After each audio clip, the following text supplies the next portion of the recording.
Hello everyone, welcome back to practice mock.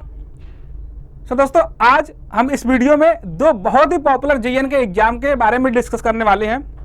दो बहुत ही GN का जो पॉपुलर एग्जाम वो आपके पास एक तो एसएससी जेईई है, एक आरआरबी जेईई है। तो आज हम इस वीडियो में ये डिस्कस करने वाले हैं कि इन दोनों एग्जाम्स के बीच में क्या क्या सिमिलरिटीज है और क्या क्या डिफरेंसेस है। आज हम इस पर डिस्कशन करने वाले हैं। देखो, बहुत दिन से स्टूडेंट का एक ये चीज निकल के आ रही थी, सर आप मेरे को थोड़ा सा कंपैरिजन करके बता दो एसएससी जेईई और आरआरबी जेईई के बारे में। तो देखो, आज का ये जो वीडियो उसी पे है, लेकिन मैं आपको यहाँ पे क्लियर कर दूं, मैं यहाँ पे आपसे ये नहीं डिस्कस करने आया हूँ कि कौन सा एग्जाम अच्छा है या फिर कौन सा एग्जाम खराब है या कौन सा एग्जाम बुरा है। तो देखो, सबसे पहले मैं बताऊं तो मेरा मानना, देखो कोई भी एग्जाम अपने आप में खराब या बुरा नहीं होता, सारे एग्जाम अच्छे होते हैं। और वैसे भी अभी जो कंडीशन चल रहा है ना, उस तरीके से आप कोई भी एग्जाम निकाल लो, वही आपके लिए अच्छा है। एक बार आप कोई भी एग्जाम क्लियर करो, उसके बाद फिर आप टारगेट करो किसके लिए, किसी हायर एग्जाम के लिए। तो अभी का जो सिनेरियो चल रहा है ना, उस हिसाब से आप सबसे पहले ये टारगेट करो, आपका जो रिसेंट में एग्जाम लगा हुआ है उसके लिए प्रिपेयर करो और ट्राई करो कि आप उसमें सिलेक्शन ले जाओ। उसके बाद फिर आप टारगेट करते रहना कि आपको किस एग्जाम के लिए प्रिपरेशन करना है। दूसरी बात, देखो हर एग्जाम का अपना अपना अलग अलग एडवांटेज है। हो सकता है कि ये आप डिसाइड करोगे किस एग्जाम की सूटेबिलिटी आपके लिए ज्यादा अच्छा निकल के आती है, या हो सकता है किसी एग्जाम में कुछ ऐसी चीजें हैं जो आपके लिए डिसएडवांटेज हो सकते हैं। लेकिन सारे एग्जाम का अपना अपना फायदा है।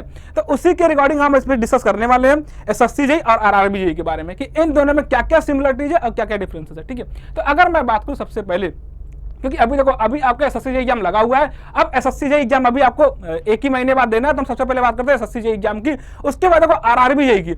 आरआरबी जेईई का अभी एज सच कोई वैकेंसी नहीं है, कब आएगा कुछ नहीं पता है। लोग काफी दिनों से बोल रहे हैं कि अब आने वाली 1 महीने में आ जाएगी, 2 महीने में आ जाएगी, अभी तक इस पे कोई चर्चा नहीं है। तो आप अभी क्या करना है, आपको एसएससी जेईई पे फोकस करना है। लेकिन मैं यहाँ पे बता दूं कि दोनों में क्या, अगर थोड़ा बहुत मैं सिमिलरिटीज बताऊं तो देखो, एसएससी जेईई का जो एग्जाम है वो कौन कंडक्ट करवाता है। अगर सबसे बेसिक बात किया जाए तो एसएससी जेईई का एग्जाम है वो एसएससी कंडक्ट करवाती है, स्टाफ सिलेक्शन कमीशन ये कंडक्ट करवाती है। अगर आप बात करें आरआरबी जेईई की, तो आरआरबी जेईई का जो एग्जाम है वो कौन कंडक्ट करवाता है, वो रेलवे रिक्रूटमेंट बोर्ड कंडक्ट करवाता है। और total 21 number of railway recruitment board है, टोटल 21 नंबर ऑफ बोर्ड है जो क्या कराता है, वो आरआरबी जेईई का एग्जाम कंडक्ट करवाता है।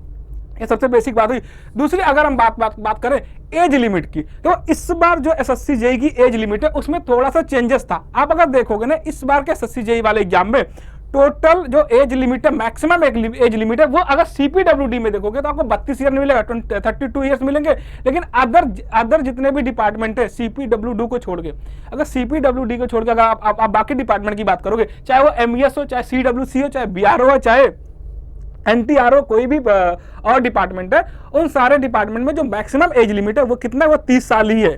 ठीक है, तो एसएससी जेईई का जो मैक्सिमम एज लिमिट है सीपीडब्ल्यूडी में 32 साल है, और अदर जितने भी डिपार्टमेंट है सब में 30 साल है। बाकी इसके साथ आप अपने अकॉर्डिंग एज रिलैक्सेशन आपको मिल जाएगा, वही कॉमन एज रिलैक्सेशन जो सारे एग्जाम में देखने को मिलता है। एससी और एसटी के लिए कितने साल, 5 साल, और ओबीसी के लिए कितने साल, 3 साल। ठीक है, ओबीसी नॉन क्रीमी लेयर के लिए कितना साल है, 3 साल है। और सेम अगर हम बात करें रेलवे जेईई की, आरआरबी जेईई की, ठीक है, आरआरबी जेईई में जो एज लिमिट है वो कितना, 18 से मिनिमम एज लिमिट 18 साल है, और यहाँ पे मैक्सिमम एज लिमिट 33 ईयर मिल जाएगी, कितना 33 साल मिल जाएंगे। इसका मतलब यहाँ पे 1 साल का एडवांटेज आपको मिल जाएगा अगर आप सीपीडब्ल्यूडी के रिस्पेक्ट में देखोगे। बाकी अगर देखोगे इसमें क्या मिल जाएगा आपको, मैक्सिमम एज लिमिट कितना, 33 ईयर्स है। ये किसके, अभी जो आपका लास्ट एग्जाम आरआरबी जेईई का हुआ है, मैं उसके हिसाब से बता रहा हूँ, लास्ट एग्जाम 2019 में हुआ था, उसके हिसाब से उसमें जो एज लिमिट था वो कितना था, मैक्सिमम एज लिमिट 33 ईयर्स था। ठीक है, और उसमें भी सेम एज रिलैक्सेशन आपको देखने को मिल जाएगा, कितना, एससी और एसटी के लिए 5 ईयर्स, और ओबीसी नॉन क्रीमी लेयर के लिए कितना, 3 ईयर्स, और बाकी सारा जो भी है वो आप वहां पे देख सकते हो। तो वही एज रिलैक्सेशन सेम क्राइटेरिया है। बाकी अगर बात करें एग्जाम पैटर्न की, तो इस बार एक बहुत मेजर चेंज हुआ किसमें, एसएससी जेईई के एग्जाम में। एसएससी जेईई इस बार क्या करेगा, वो सीबीटी 1 और सीबीटी 2 दो फेज में एग्जाम होगा। पहला फेज में क्या होगा, सीबीटी 1 होगा, और दूसरे फेज में क्या होगा, सीबीटी 2 होगा, और दोनों ऑब्जेक्टिव इन नेचर होंगे। और दूसरी अगर इसकी बात करें, जो मेन डिफरेंस है, आरआरबी में पहले से सीबीटी 1 और सीबीटी 2 होते आया है। ठीक है, आरआरबी में पहले से ही सीबीटी 1 और सीबीटी 2 होते आया, इसमें कोई डिस्क्रिप्टिव पेपर पहले भी नहीं होता था। और अभी तक मैं बात करूं 2019 में जो एग्जाम हुआ था उसके हिसाब से, और अभी जो नया नोटिफिकेशन आएगा उसमें हम बात कर लेंगे कि क्या अगर कोई चेंजेस है तो उसको हम बाद में देखेंगे। लेकिन अभी हम ये मान के चल रहे हैं कि आरआरबी जेईई में भी जो एग्जाम पैटर्न है वो क्या है, वो सीबीटी बेस्ड ही, और पहले से सीबीटी होते आया है। ठीक है, और इसमें आपको दोनों पेपर में ऑब्जेक्टिव क्वेश्चन मिल जाएंगे। लेकिन एक बहुत बड़ा चेंज यहाँ पे ये है ना कि आप अगर एसएससी जेईई की बात करोगे तो एसएससी जेईई में जो सीबीटी 1 का पेपर होता है उसमें टेक्निकल और नॉन टेक्निकल दोनों के क्वेश्चन पूछे जाते हैं। इवन टेक्निकल के 100 क्वेश्चन और 50 क्वेश्चन लॉजिकल रीजनिंग के और 50 क्वेश्चन किसके, जीएस के पूछे जाते हैं। लेकिन अगर हम बात करें यहीं पे किसका, आरआरबी जेईई का, तो यहाँ पे एक सबसे बड़ा डिसएडवांटेज बोल सकते हो इंजीनियरिंग स्टूडेंट के लिए क्या निकल जाता है, वो ये निकल जाता है कि सर यहाँ पे जो एग्जाम पैटर्न है ना, यहाँ पे जो पहला पेपर होता है सीबीटी 1 होता है वो टोटली नॉन टेक के क्वेश्चन होते हैं। इसमें टेक्निकल का कोई क्वेश्चन नहीं होता है, सारा क्या है जीएस और GS general awareness, logical reasoning, mathematics, ये सारे क्वेश्चन आपको वहाँ पे देखने को मिलेंगे। तो आप ये बोल सकते हो कि जो सीबीटी 1 होता है किसमें आरआरबी में प्योरली नॉन टेक के क्वेश्चन पूछे जाते हैं, इसमें टेक्निकल क्वेश्चन नहीं होते हैं। तो ये आप बोल सकते हो कि जो अगर अब आप इंजीनियरिंग के स्टूडेंट हो तो उनके लिए इसके रिस्पेक्ट में क्या हो जाता है, थोड़ा सा डिसएडवांटेज निकल जाता है उनके लिए जो लोग नॉन टेक में बहुत अच्छा नहीं है। क्योंकि आप देखोगे इंजीनियरिंग के जो स्टूडेंट होते हैं वो नॉन टेक में बोल सकते हो बहुत ज्यादा अच्छे नहीं होते हैं। तो ये एक बात निकल जाती है इसमें जो सीबीटी 1 होता है आरआरबी जेईई में, वहां पे क्या है पहला पेपर है उसमें सारे नॉन टेक मिलेंगे। लेकिन एक और बात अगर मैं बात करूं जो इसमें जो सीबीटी 1 होता है अभी तक, उसमें जो पहला पेपर होता है सीबीटी 1 वो स्क्रीनिंग नेचर का होता है। स्क्रीनिंग नेचर का क्या मतलब हुआ कि इसके मार्क्स जो है वो ओवरऑल मार्क्स में काउंट नहीं होते हैं। सिलेक्शन प्रोसीजर में जो आपका ओवरऑल मार्क्स होता है उसमें सीबीटी 1 के मार्क्स काउंट नहीं होते, केवल किसके मार्क्स काउंट होते हैं, सीबीटी 2 के मार्क्स काउंट होते हैं। लेकिन अगर हम एसएससी जेईई की बात कर ले तो एसएससी जेईई में जो फाइनल रिजल्ट आपका तैयार होता है वो सीबीटी 1 और सीबीटी 2 दोनों के मार्क्स ऐड होके फाइनल रिजल्ट तैयार होगा। तो क्या हो गया, इसका मतलब ये हो गया कि सीबीटी 1 जो आरआरबी जेईई में होता है वो बस इस पर्पज से होता है कि अगर बहुत सारे कैंडिडेट ने एग्जाम अप्लाई कर दिया है तो एक स्क्रीनिंग पर्पज के लिए, एक फिल्टर लगाने के लिए एक ऐसा सीबीटी 1 एग्जाम लिया जाता है ताकि क्या किया जाए, भीड़ हटा दिया जाए। उसके बाद जो अच्छे कैंडिडेट बचते हैं उनका बस एग्जाम लिया जाए जो सीबीटी 2 होगा, जिसमें आपको टेक्निकल और नॉन टेक्निकल दोनों टाइप के क्वेश्चन देखने को मिलेंगे। और यहाँ पे इस बार आपको पता है कि एसएससी जेईई में चूंकि पैटर्न चेंज हुआ है तो इस बार सीबीटी 2 भी ऑब्जेक्टिव है, 300 नंबर के पेपर होंगे और कितने 2 पेपर आपको देखने को मिलेंगे। यहाँ पे सीबीटी 2 में आपको 2 पेपर मिल जाएंगे, दोनों प्योरली टेक्निकल पेपर होंगे और क्या होंगे, ऑब्जेक्टिव होंगे। ठीक है। और अगर यहाँ पे मैं नेगेटिव मार्किंग की बात करूँ, आपको ये भी पता होना चाहिए एसएससी जेईई में इस बार जो नेगेटिव मार्किंग है कितना 1/4 से हटा के कितना कर दिया गया, 1/3 कर दिया गया है। तो ये तो बात हो गया एग्जाम पैटर्न का। दूसरी अगर हम बात करें सर आपका क्वालिफिकेशन क्या होना चाहिए। ठीक है, क्वालिफिकेशन की अगर बात करें तो देखो डिप्लोमा और बीटेक दोनों में सेम है। अगर आप डिप्लोमा होल्डर हो या फिर अगर आप बीटेक होल्डर हो तो आप दोनों आरआरबी जेईई और एसएससी जेईई दोनों एग्जाम क्या कर सकते हो, फिल कर सकते हो। ठीक है, तो ये जो बात है ये कॉमन है दोनों में कि जो डिप्लोमा और बीटेक दोनों के स्टूडेंट क्या है इसमें एलिजिबल है। ठीक है, अगर एक और बात मैं बात करूं इन सबसे हट के कि अगर देखा जाए दोनों का सिलेबस क्या है। सर देखो सिलेबस की अगर मैं बात करूं तो अगर टेक्निकल सिलेबस की बात किया जाए तो अगर आप देखोगे चाहे वो एसएससी जेईई हो चाहे वो आरआरबी जेईई हो, टेक्निकल का सिलेबस लगभग ऑलमोस्ट सेम है दोनों में। ठीक है, अगर आप जेईएन की प्रिपरेशन कर रहे हो, अगर आप एसएससी जेईई की प्रिपरेशन कर रहे हो और अगर आप टेक्निकल ढंग से एसएससी जेईई के लिए आपने तैयार कर लिया, तो अगर अब मैं आरआरबी जेईई की पेपर की बात करूं तो उसका लेवल इवन आप बोल सकते हो ना कि एसएससी जेईई से टफ नहीं होता है, उससे थोड़ा सा कम ही निकल के आता है। तो आप इसलिए जो सिलेबस एसएससी जेईई का ऑलमोस्ट सेम सिलेबस निकल के आता है आरआरबी जेईई का टेक्निकल वाले पोर्शन का। बाकी नॉन टेक वाले पोर्शन में थोड़ा सा वेरिएशन है, इसमें मैथमेटिक्स भी पूछ लिया जाता है, इसमें मैथमेटिक्स नहीं पूछा जाता है। तो ये एक बात है कि अगर आप किसी भी एग्जाम के लिए तैयारी करो, देखो आप अगर आप इंजीनियरिंग स्टूडेंट हो, अब अगर आप जेईएन की प्रिपरेशन कर रहे हो, अगर आप एईएन की प्रिपरेशन कर रहे हो, तो जो आपका आप जिस भी ब्रांच से होगे